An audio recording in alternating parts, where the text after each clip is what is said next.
안녕하세요. 중국은 이제 시진핑의 중앙 집권적 공산주의가 명분을 확고히 하면서 전 중국 국민을 한몸으로 뭉쳐 제4차 산업에 박차를 가하며 미국을 비롯한 세계를 지배할 획기적 기기를 마련하였습니다. 각 지방의 격차나 어수선한 중국의 국내 상황과 상관없이 독재적 중앙 집권의 중국은 온 잠재력을 직결하여 총공세를 가할 수 있는 조건을 갖추면서 국민의 힘을 한 곳으로 집결하는 단결력에서 상대적으로 불리한 미국의 선제권을 확보하는 데 그다지 어려움은 따르지 않게 될 것 같습니다. 모든 능력면에서 상하 간의 편차가 심한 원인의 미국 자본주의와 개개인의 인권이 존중되는 미국식 개인 실존주의는 미국 국민의 힘을 직결하는 기동력에서 중국이 상대도 되지 않을 뿐더러 그동안 중국을 압박하며 제4차 산업에서 선제권을 탈환하려는 미국의 의지는 이제 그 명분이 다소 희석되면서 중국의 극반등을 제지할 동력을 잃게 될 것입니다. 한국 사람들에 비해서 자기 이익을 우선으로 여기는 자유분방한 방임의 중국 사람들은 자신의 이익이 되는 확실한 명분 아래서는 자신의 존재를 공동체에 속한 개체적 존재로 전환하며 막강한 통합의 시너지 효과를 창출하는 저력은 가히 대단해 마지 않은 것은 세계의 모든 나라의 차원화 타인에서 볼 수 있는 예증입니다. 반면에 협소하고 경직된 중국의 중앙 집권이 미국을 능가할 수 없는 분야로는 경제학과 금융업인 동시에 미국의 기축동화는 중국이 미국인이 유연하면서 지배한 공격의 힘을 감당하기에는 다소 한계적입니다. 미국이 내재하고 있는 결정적 취약점은 미국은 중국과 비교해서 선진국의 조건을 충족시키기에는 시민의식에서 삼류에 속한 사람들이 너무 많은 나머지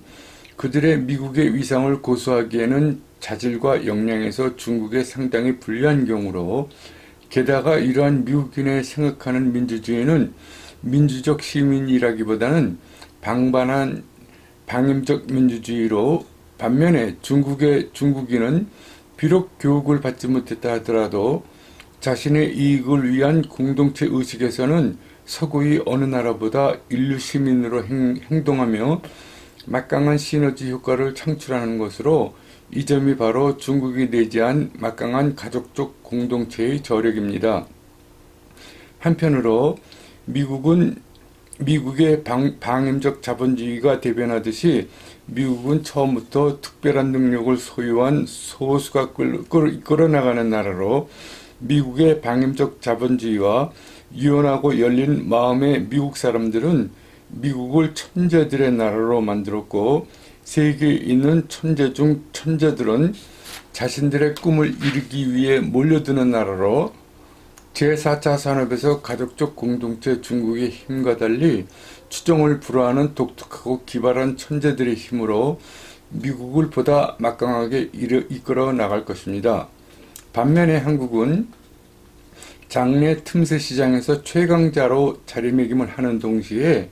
한국인 특유의 강점을 활용해 중국과 미국 사이에서 고부가 가치 반사이익을 취하면서 세계 최강의 경제 대국의 반열에 오르는 것과 동시에 세상의 또 다른 품격의 민주사회주의에 해당하는 첨단의 사회학을 선보이게 될 것입니다. 그동안 실질적인 생활에서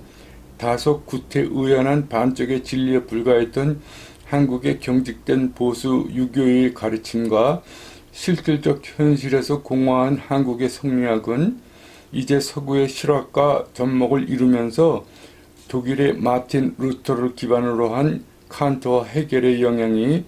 북유럽의 인간 평등주의에 접목되며 북유럽의 이상적 사회학을 창출해내었으나 서구의 개인주의에서 비롯한 군중 속에서 소외되는 허전함을 한국의 독특하고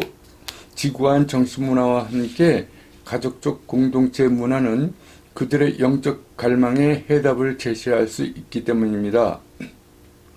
사실 나 자신이 서구에서 서구인들보다 더 서구인으로 살며 서구인들에게 더없이 많은 사랑을 받으며 살았지만 한국처럼 깊고 끈적대는 애정적인 인간관계에 부재해서 느끼던 허전함은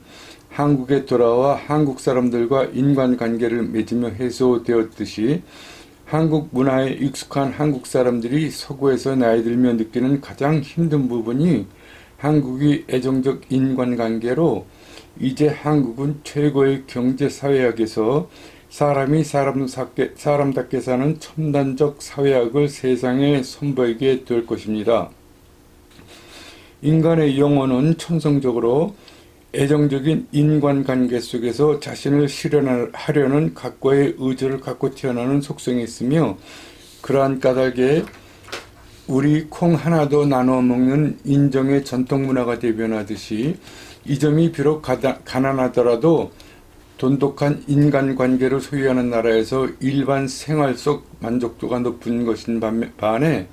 그들이 물질적으로 상대적 빈곤을 의식하기 시작할 때 영적 불만이 표출되어 불만과 불행을 느끼게 되는 것입니다. 그러한 불만은 행복이 물질적 부귀로 잘못 굴절되어 지난날 우리가 가난할 때 막연하게 큰 집에 살면 마치 인생의 모든 것이 성공된 것으로 인식되었으나 이제 우리가 잘 살게 되면서 그러한 경험을 직접 간접적으로 체험하고 난 후에 인간성이 부실한 부귀영화가 행복에 오히려 걸림돌이 되는 지혜를 터득하게 되는 것입니다. 좋은 실례를 들자면 미국에서 이민 초기에 한국 사람들은 그 어느 민족보다 열심히 일을 한 결과로 자기 집을 마련하고 자식들 교육에 충분한 돈이 있으면 더 이상의 돈을 위해 자신의 인생을 희생시키기를 거부하는 점이 돈에 목을 매는 유태인이나 중국 사람들과 차별되는 것으로 그러한 점은 한국에서도 내 주위의 많은 노인들이 상대적인 물질적 빈곤의식을 인생의 경험을 통하여 초연하게 대처하는 모습과 함께 애정적 인간관계 속에서 자신의 마지막 의지를 실현하려는 실제적 모습이기도 합니다. 한국인의 애정적 인간관계는 적극적 의지를 유발하는 엔돌핀 분비를 촉진하여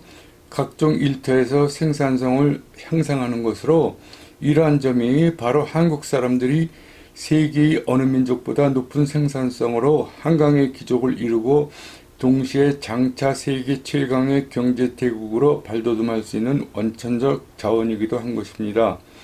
한국은 이제 물리적인 단일민족이라기보다는 정신문화가 단일화된 단일민족으로 이제 사람 살기에 가장 이상적인 경제사회학을 소유한 북유럽 사람들이 느껴마지 않는 감성적 허기점에 한국의 애정적 인간관계를 덧붙여 보다 사람 살기에 적합한 첨단 사회학을 성취하여 세상에 내보이게 될 것입니다. 그럼 시청해 주셔서 감사하고 다음에 다시 뵙겠습니다.